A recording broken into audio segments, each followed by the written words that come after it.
Almost everyone I've talked to over the last few years says the same thing. Life is really overwhelming, and in fact, it's so prevalent that every time I hear that statement, it reminds me of COVID, which, as you know, was a pandemic so prevalent that it shook the whole world. The only difference is COVID was fast, overwhelm is slow, it drips like an IV, but in today's world, it has become a pandemic nonetheless because anyone you talk to says that they're facing this problem, which begs the question, what's the antidote? Well, today's video is about that. Today's video is on how I can help you get rid of your overwhelm forever by making some simple mindset shifts that are gonna change everything that you do, and by that, you're gonna realize the antidote always lied within. Let's begin. I want to start with answering the question, what is overwhelm? So we have a common shared definition to work with. So anytime somebody says, I'm overwhelmed, what they essentially mean is they have more on their plate than they can handle. If their bottle can hold, let's say, about a liter of water, they're trying to fit in 2 into the same bottle and it's overflowing. If they have about 24 hours in a day, it feels as if their work is demanding more than 48 hours from them in a single day. And that's where things get really challenging and difficult for us. Because then we enter the comparison trap. We scroll Instagram and we see, oh, somebody already read so many books in a year, I haven't even been through one. We see people who somehow seem to be doing 10 times, 20 times, 100 times more than us, and we keep asking ourselves, what's wrong? Why am I not able to? What's the problem? And then what happens is, this overwhelm, it spreads like a virus. It doesn't use fluids and stuff like that, but it spreads through our belief, because of which ultimately, anytime something new comes in, rather than being excited, we are scared. Rather than looking at it as an opportunity, we think, oh my God, I already have so much. How will I do this? And that is the biggest saboteur of all, because without you even realizing it, that is holding you back. So today we want to be able to take a different lens to get rid of this habit of overwhelm, and that's where I want to introduce you to economics. The core problem of overwhelm is that we are trying to do quite a lot with a very limited amount of resources, essentially straining ourselves until we are tired, exhausted, burnt out, and feeling spent away like a dollar bill that's been in circulation for almost 100 years. And just like that, economists have to answer the same question. Why?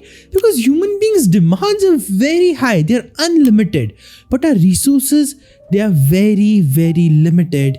And the answer to our question of how to get rid of overwhelm is not in just studying overwhelm, but in actually taking the lens that economics has taken. From Adam Smith's first book of The Wealth of Nations, which literally started modern economics, to the theories that we have today, you'll notice that all of them have one question that goes on in common.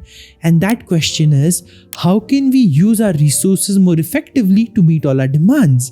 And that's the lens we need for solving our problem of overwhelm. Now, to do that though, what we need to first do is we need to stop asking the wrong question, which is how to be less overwhelmed. Because if economists were to ask the same question, they'd essentially say, how can we reduce human demands to match whatever resources we have in the world? You and I both know that thinking is just not going to work. Why? Just compare the world from 100 years ago to today. Do we have more things, more people, and more resources, or less? More everywhere. We have technology, cities, countries, even places that didn't exist 100 years ago, they exist today. So growth has been there, success has been there, more and more has been added, but economists have been able to successfully answer the question of how to deal with things more effectively, rather than just thinking, how do we reduce human demands? Because you already know, asking how to reduce demands is a futile attempt. Every religion in the world has tried this over thousands of years. They try to get human beings to believe materialism is sinful. Looking for things in the normal world is sinful. All you need to do is abolish all material desires, focus on the spiritual path, and connect with God or whatever the higher entity may be. Well, they've been trying for thousands and thousands of years, it still has been the same. So the fundamental truth about life is this, that no matter how hard we try, no matter how much we try to be less overwhelmed, we cannot be, because the truth is more and more and more and more and more and more and more is gonna keep coming in our lives. So you can try the incense sticks, you can try the relaxing meditation, and I'm sure they work. But here's the thing, if that's your only strategy, you're setting yourself up for failure, because you want to be able to look at your life like an economist and now start asking the right question instead, so that you can get rid of your overwhelm forever. And that question is, how can I become more efficient to align, energize, systemize, and delegate my life enough so that I can get everything done without being overwhelmed? When you think from that lens, here's the shift that you make. Like an economist who recognizes, okay, demands are only going to increase, problems are always going to be there. How can we become more efficient? When you take that lens, you stop managing overwhelm and you start realizing the truth that your problem was never that you had too much to do. Your only problem was you were an inefficient manager. I mean, look at anyone who's made it big. Look at an Olympic star, look at other people, look at successful business people, people you admire, and you'll see they rarely, if ever, try to manage overwhelm.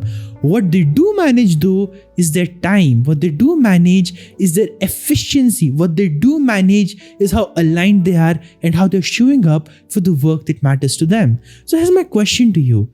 Where are the leaks in your process? Where are the conflicts in your everyday living that are causing you to be more overwhelmed and burnt out than you need to be? And maybe then your solution isn't to figure out how to do less, but it is to figure out how to do the right things and how to get the right things done. And that's a question you can answer when you take on this new lens. Here's essentially what I mean. If you're driving a car and you're driving a car from, let's say, New York to Los Angeles, that's a pretty big distance. I think about 3,000, 4,000 miles. I may be wrong about the number though, but let's just take that as an arbitrary journey. You're going to drive from New York to Los Angeles. Now your car is there. The front wheels, they're straight, they're aligned, but the two back wheels, they're slanted. So they're opposite direction. Now when you're using your force and when you're trying to drive, the back wheels are essentially creating friction and challenge. Fuel is there. Effort is there. You're revving the engine up to 7,000 RPM. But because the wheels are not aligned, the wheels are to the sides rather than in alignment with the front wheels, you're burning more and more and more without getting the same results. Now if there you were to say, okay, it's just 1,000 mile, 3,000 mile journey, that's too much of an expectation. Let me just expect to make it 30 miles. That's my goal. Then that's a disservice to you and that's a disservice to the life you can live. Don't shrink your goal just because your car is misaligned, just because things aren't working in your favor. Ask the question, how can I become more efficient? Ask the question, how can I get to the same goal without being overwhelmed by making sure my systems are aligned? Explore that a bit. Think, understand, realign the wheels so that with the same amount of effort and the same amount of fuel, you can get the same result. See, overwhelm never happens from having too much to do. Overwhelm happens when you're misaligned, when you're not efficient enough, and when you have too many challenges to deal with. And by the way, sometimes efficiency is also learning where to say no. A lot of you I know just don't do that. You're going to say yes to everything. And then of course you're going to feel overwhelmed because you didn't prioritize enough and you weren't efficient. So here's the thing. Learn to master efficiency. Learn to think like an economist. Learn to think of your time, your energy as the most valuable currency in the world, and then allocate, plan, and invest it accordingly to the things that you value the most. And by that virtue, overwhelm will disappear for you forever. Thank you so much for watching this video, and I'll see you once again in the next one.